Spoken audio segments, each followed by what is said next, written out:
Godzilla suddenly appeared in downtown Tokyo, Japan. Just after the defeat in World War II, the Japanese were once again attacked by Godzilla. People in the city heard the air raid sirens and rushed to escape from the theaters. As people were fleeing, they suddenly stopped in their tracks, watching cars being flung into the air. They were confused.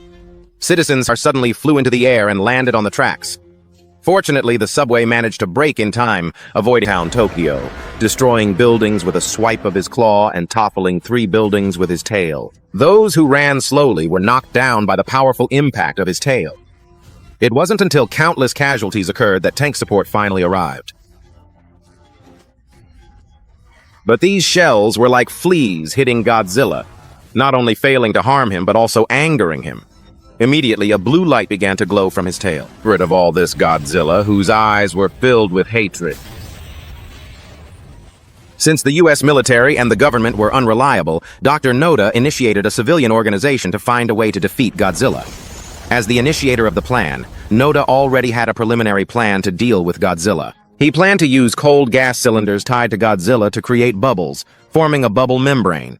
Affected by the bubble membrane, Godzilla would quickly sink to the seabed until the pressure of the seawater crushed him. Some questioned this, saying Godzilla came from the seabed and should withstand such pressure. Noda analyzed that after sinking for 25 seconds, Godzilla would face a pressure of 150 tons per square meter. In that case, even Godzilla couldn't withstand it, right? Since no one knows the outcome of the Godzilla plan, it can only be predicted, but even so, it's worth trying. To be safe, there's a backup plan. After Godzilla sinks to the bottom, a device injecting carbon dioxide will quickly eject him back to the surface. This way, he would have to endure another massive decompression. Although it can't guarantee killing Godzilla, we must do our best. Dr. Noda speculated that Godzilla had already made Tokyo his nest, so within 10 days he would definitely return.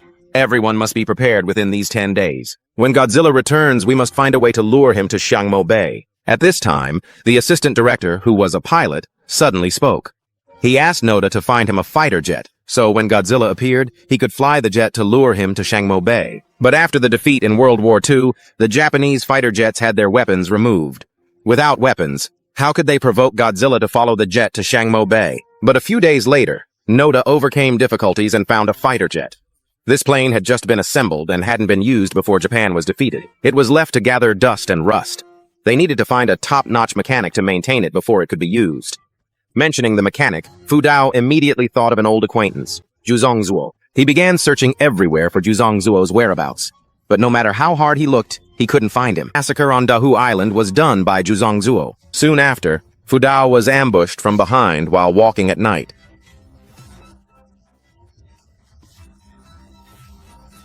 When he woke up, standing in front of him was Juzongzuo.